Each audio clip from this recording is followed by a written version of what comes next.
الله أكبر حي على الصلاة الله أكبر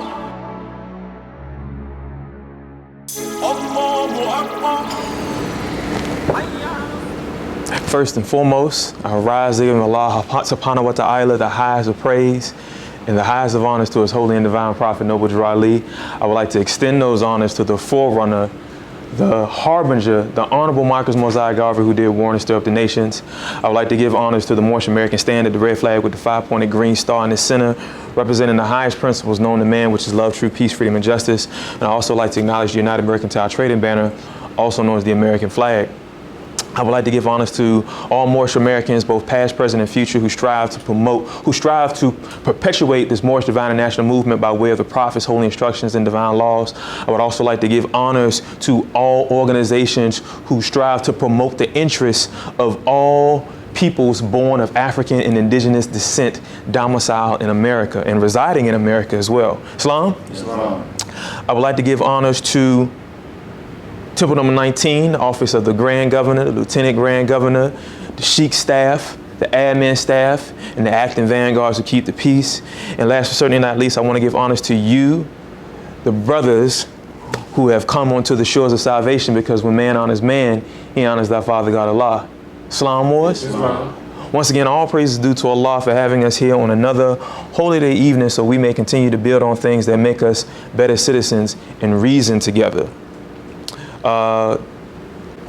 Even if it was for a brief moment, I would like to apologize for my tardiness.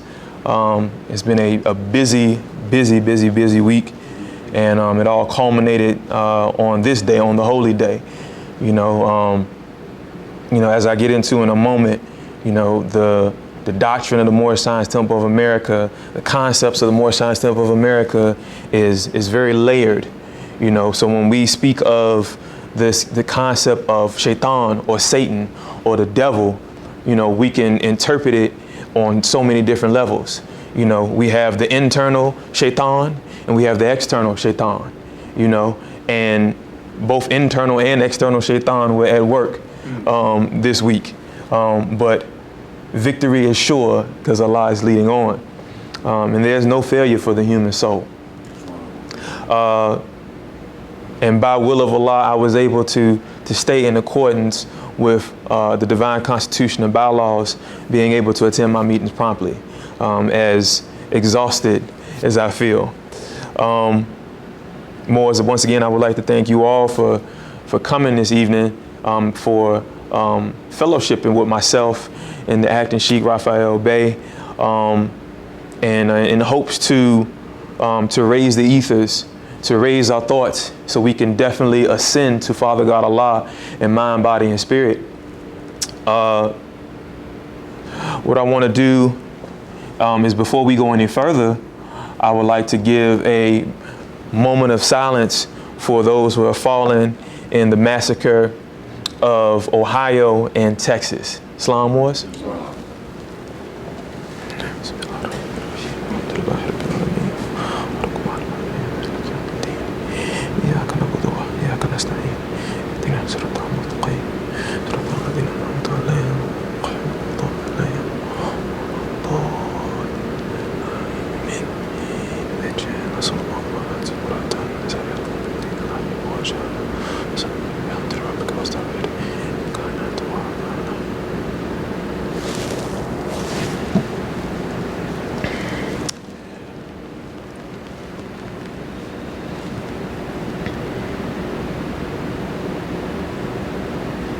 Islam wars. Ameen. So I'm not going to keep the brothers long.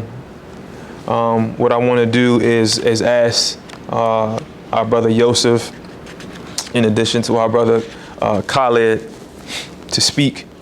What's on your hearts and your minds that has been inspired from you by Allah. So my job in part this evening is to raise the ethers, so that we may be able, so we may be a proper receptacle, a proper vessel in receiving the revelations and the message of Allah. And we want to assure that we get that spirit of love, that we purify our hearts, we purify our minds, keep our spirits high. And again, we know that victory is sure in spite of the turmoil and the thickening of the ethers, that Shaitan is going to and fro on the earth seeking who he may devour, that his task, in part, he's finished devouring. So we got to keep that in mind, you know. So this battle that we are facing with the devil, with Shaitan, with the adversaries, with those that detach themselves from Allah, you know, that is an ongoing battle. That is even when we veil the forms, that dichotomy, that polarity will constantly have friction. So we, as being a spirit and a part of Allah, we have to, as I always say, have a clear conception on what we are called to do. And once we get that clear conception, do our very best to execute that. So each and every one of us has a specific job to do. That job is only between you and Allah. And the only way that we can witness this is by your execution. The only way that we can witness this is by your thoughts and your deeds. So with that in mind, I just want to draw from our Quran questionnaire, as a friendly reminder. We're going to draw from Key 15. It says, for what purpose was the Moorish Science Temple of America founded? For the uplifting of fallen humanity.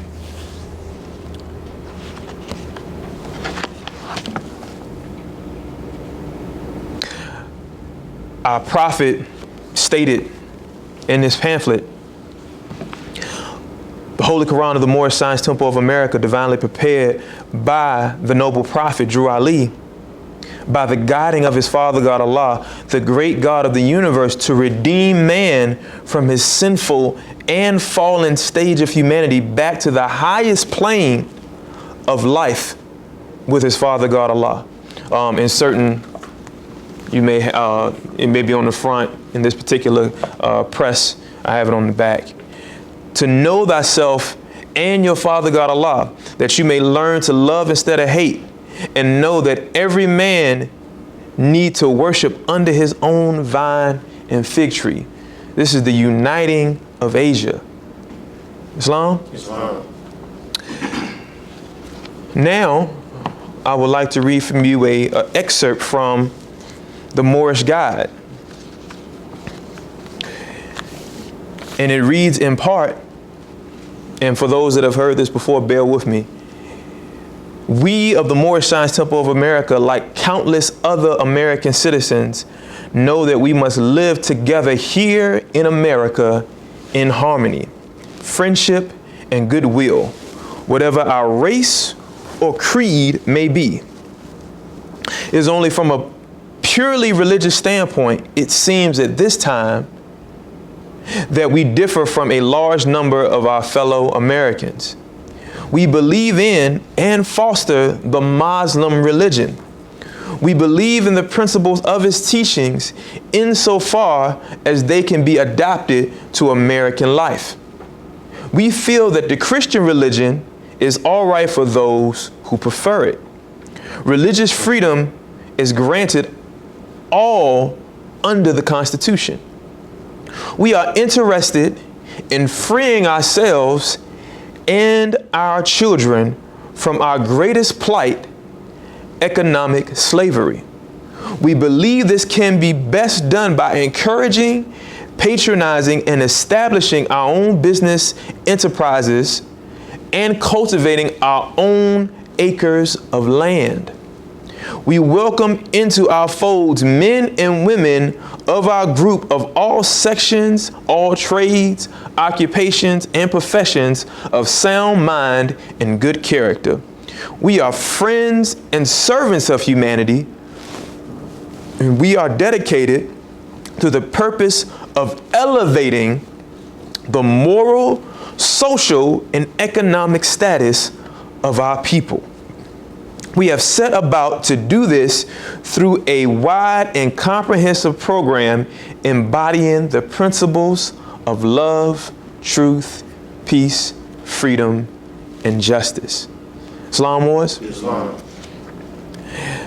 As you can see, I keep this in the back of my Moorish Holy Quran as a reminder, as a humbling reminder, because we as Moorish Americans, we have a tendency to live in a bubble. We have a tendency to be very heavy-handed when it comes to the institution of the Moorish Science Temple of America. And rightfully so, as we should be, because we are vanguards of this Moorish Divine and National Movement, are we not? So in order for us to genuinely be vanguards, we have to protect our prophet. We have to protect the spirit of the prophet.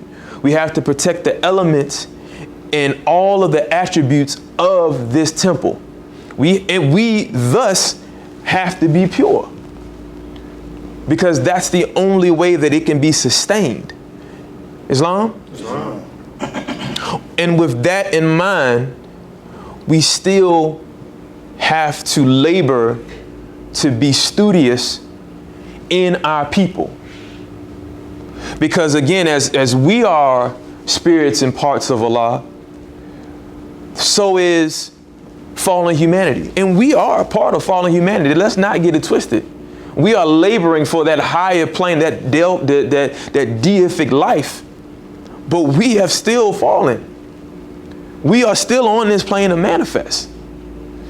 So we can't be puffed up in our own conceit. And we cannot boast about superior understanding, brag or boast about superior understanding, if you will. We should always keep in mind to labor and meet our people and where they are and raise them up. We have those tools. We have those concepts via the hand press. We have to watch over our people. That is the all-seeing eye. And we also have to present to them the ideas and the concepts of salvation. Salvation, what is salvation? Salvation, simply put, is just to be safe, right? So our people, they may not even have an idea of what it means to be safe. They may not understand the concept of salvation. So it is our duty to display that, to execute that. If we are not displaying these principles of love, truth, peace, freedom, and justice, then how are our people going to know what it means to be a Moorish American and not a Negro, black, or colored? If we are not demonstrating the principles of wisdom, will, and love, how are they going to understand what breeds hatred, lewdness, slander, murders, theft, and everything that harms? How are they going to know the difference? And just really quick, going back to the different levels. All right. Because that's another thing that we should understand too. We have these measures. So nothing that I'm teaching is like unbeknownst to you, because we have these measures. We have in chapter 10, the measure of unity, right? So we have in that measure of unity, I'm just going to read it in part. It says,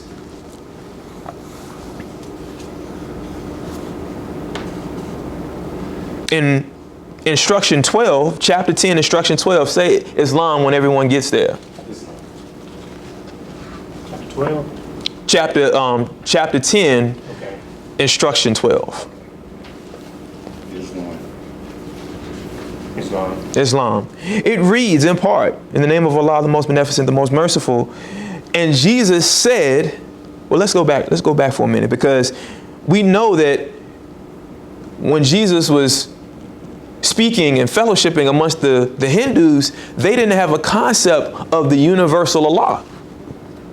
So when we go to these different neighborhoods and communities and tribes and whatnot, they only have one aspect of Allah that they see, that they comprehend, that they understand, that they have to adapt to. But see, we have that measure, we have that degree, if you will, of Jesus to be of the common people, to sit amongst those and teach them the unity of Allah, that teach them that man and Allah is one. When the will and man of Allah is one, then unity is then resurrection is a fact. So there is an answer to uplifting fallen humanity.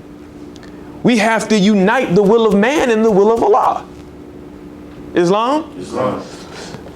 But I want to hit a quick point, but this is when Jesus had to explain to this certain group of people, because they only knew about the Brahmins, they only knew about Shiva, they only knew about Krishna and so on and so forth. They didn't know about Allah. They didn't know about the name Allah. They probably thought that this was a different deity. Now, don't get me wrong. Now, there are groups of people that worship different ideologies, because that's all that the term God means. It comes from the term gut, which means to invoke. So we're talking about ideas and spirits that you're invoking. So people have different ideas, but there's one universal idea. And if you have that one universal idea of love, that is Allah. But we all interpret a specific love differently. But that's why it's important for us to what? Know thyself and thy Father God Allah. So we can genuinely know what love is. Right? So let's go to instruction 12. And Jesus said, the Allah that I speak about is what? Everywhere. He cannot be encompassed with walls or hedged about with bounds of any kind. He is omnipotent. He is infinite, right? Mm-hmm. And then he goes on by saying in instruction 13 that all people worship Allah, the one, but all people see him not alike. This universal Allah is wisdom, will, and love. So if we go to those different camps, if we go to those different communities, we see demonstrations in part of wisdom based on their surroundings, will based on their surroundings, and love based on their surroundings, right?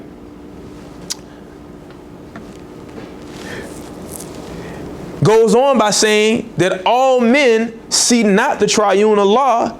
One sees them as the Allah of might, the other as the Allah of thought, the other as the Allah of love. Man's ideal is his God. So as man unfolds, his God unfolds. Man's God today, tomorrow is not his God. So your ideas are changed as the ethers are changed. And we see this within our own prophet, Noble Drew Ali. We see he was in one direction, and we can see as he continued to grow and ascend to thy Father God Allah, that his methods became less rigid. The concept was still there, but he realized that the ethers and the situation of society that we lived in, that he lived in rather, at that time period, it had to have a different approach. So let's keep it in house real quick. So when we talk about the different quote unquote grand bodies, we often set trip about the different grand bodies, but again, why? We should not be, we are outside of law. If we're saying that, okay, because, one grand body does this particular thing and another grand body does this particular thing, I can't rock with it because that's not what the prophet brought. Nay, the prophet brought you the unity of Allah and man and the Hindus. So that is what your prophet brought. So when we go out into the communities, we have to see Allah in those people that we're looking to uplift. They may not see it, but that's our job. Our job is, however Allah wanted you to execute that attribute, is to show people the Allah in them. It's to reveal rather the Allah in them, because we are what? We're revealers of the light. But one must what? Right. Now again, some people say, well, you know, but everyone has the light more. Why is that? Why do I say that? Because it's in our scriptures. It says as the seed is perfect as it unfolds. I'm paraphrasing. That seed is what? That's the light. But it has to be cultivated. It has to be deeply planted so it can grow. Right? It's all there, Moors. It's all there. So when we go out to our people, we have to meet them and relate to them the best way that we can. And if we cannot relate to them, guess what we should be doing? Listening, using our 5 senses. All right? It says in the Moorish Holy Quran, the knowledge is to teach it for the ignorant, for their understanding, and to teach it to the wise for thine own improvement. So if you don't know about a particular situation, it will behoove you to listen and not try to drive home a particular thought that you have. Because the very key on how you can reach that brother or that sister may lie in the dialogue. But we just dismiss the chance to form a dialogue with our people. We have to understand, how do you, again, let's think about this. We're masterminds and we're scientists. We're in the Moorish Science Temple of America. So how are we approaching this scientifically? If there's a problem, what's the first thing you do when identifying a problem? The causes of the problem. What you was about to say, brother? I can't hear you. Study. All right. Once you study, you're to find out the root of the problem. And then when you find out the root of the problem, then you go about theories and methods of seeing if that problem can be alleviated. Generally, if a problem wasn't there to begin with and occurred, that means it can be removed, right? Indeed. So the condition of our people, it wasn't there before. It wasn't there at birth. That was a condition that had to be cultivated, that had to be developed. So when we're talking about freeing our people from the mental slavery, we got to remember that it's a mental slavery, that it's a psychological thing that's going on in their head that makes them comprehend something a certain way. That doesn't make them, and for that, we shouldn't look down upon them. Our job is to warn our people. Our job is to show them that there is another way. No more, no less. There's no compulsion in religion. All right? So there's no compulsion. Religion is a way of life, is it not? So there's no compulsion if the person needs to choose a way of life. And then our prophet says that he knows all of his morals that tread along the way. So he knows where you are, and in the spirit of our prophet Noble Drew Ali, he knows where that person is that you're tablighin to, that you're ministering to. He knows where they are. He may have sent you there for a reason. He may send you there to further cultivate that seed, or to till the soil a little bit so it can be properly grown. He may not have put you there for you to immediately uproot him and raise him up and bring him to a full bloom. You might have been the person to just add your little part and then be done with it. That is dependent on the person that receives it and the relationship that you build on it. But if you don't build that relationship and you just get so much as a piece, my brother, and that's it. That's considered in the degree of Muhammad, that's considered zakat. A smile is zakat. Because you're doing what is right. You're doing what is just. So if you're just smiling at the brother or sister and saying peace or Islam, that's zakat. Then you have planted a seed. Now, whether or not that seed is compelled to grow from that, that's dependent on the seed. We don't know only Allah knows that one day of sunshine, that one drop of rain, that one richness of the soil that causes the root to break out of the seed and begin to grow. We don't know that, because think of how many cycles, if you will, that the earth goes through before that seed decides that it wants to grow. It may go through quite a few. Brother, I'm gonna pick on you real quick, Brother Khalid, and I'm gonna yield the floor real quick. You last time I checked, last summer, you had a green thumb for watermelons, right? Indeed. You know, just real quick, how long did it take for that watermelon to begin to grow? What process did you see as a tiller of the soil, as a husbandman? Islam. So I rise, giving all praises to Allah in the highest honors. Islam. Appreciate that. Mm-hmm. And the highest honors to his prophet, Noble Drew Ali. Islam. I mean, honestly, I had a compost, so I'll be honest with you, I dug a hole, you know? Okay. And I put all the compost in the hole with the seeds and stuff, and like a week and a half went by. Right. You know, and because it was still kind of raining, it was real hot. Right. And a week went by, and I just seen little things sprouting out the ground. I wasn't sure what it was. I was like, those are seeds, like growing so fast. Right. And after like 2 weeks, you know, they were coming out the ground. Islam. You know, so it took about a couple weeks. So what does that tell us? Because he said he didn't just plant it in soil; he had a compost, right? Mm-hmm. So you had a concoction of different forms of fertilizer. Sure did. Same thing with us. Mm-hmm. He may not be hit with the brother Yosef. He may not be even hit by the Sheik. It may take this brother right over here, which is the old glory on your arm, boy. That's dope right there. Praise Allah. It may take the babies.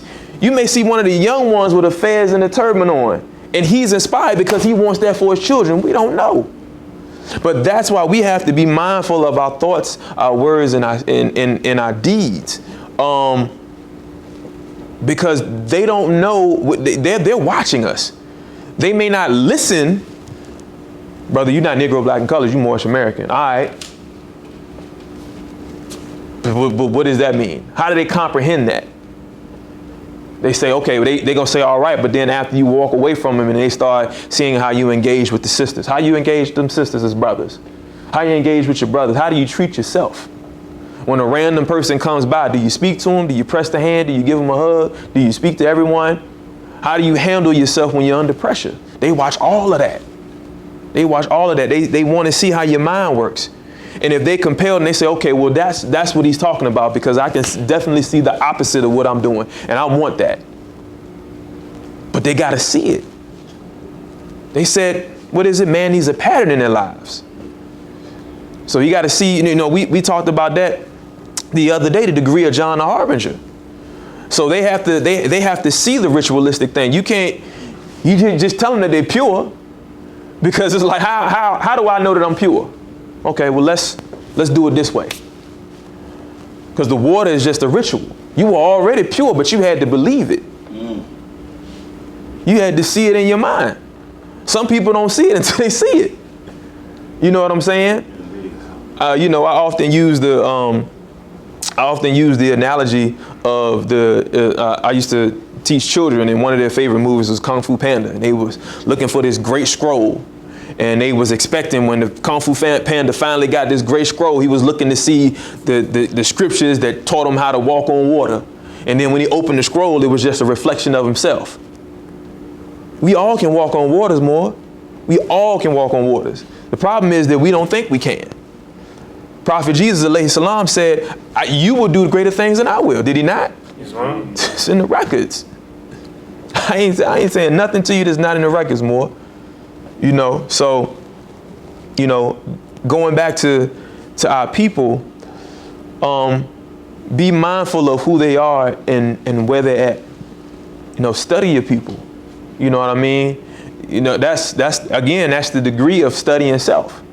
We think it's, I gotta study the history of the Moors and 7-Eleven, from 1610. I had to study, Tariq. I had to study, Zodiac. I had to study, Hannibal and all these brothers in Egypt and all that stuff.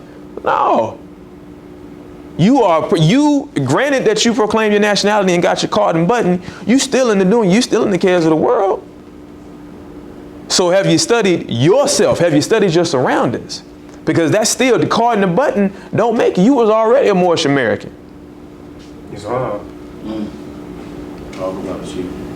You were already a Moorish American. What you had to do is you had to bring yourself back into law. You had to come back into Mecca. The prodigal son, So when we understand that this journey is going to acting Sheik Brother Raphael's point, when we understand that this journey is going to have bumps and roads, we still remember that the path is clearly cut with these bumps and roads. He just said it was clearly cut. He didn't say it wasn't a difficult path. Right? That's right. So keep that in mind, Moors, when you go out to our people. Prophet said, and I should have, and before that, he was like in chapter 48, instruction 7, he said, therefore, we are returning the church and Christianity back to the European nations as it was prepared by their forefathers for their earthly salvation, while we, the Moorish Americans, we on instruction 8, are returning to Islam, which was founded by our forefathers for the earthly and divine salvation. But then he goes back later on and says what?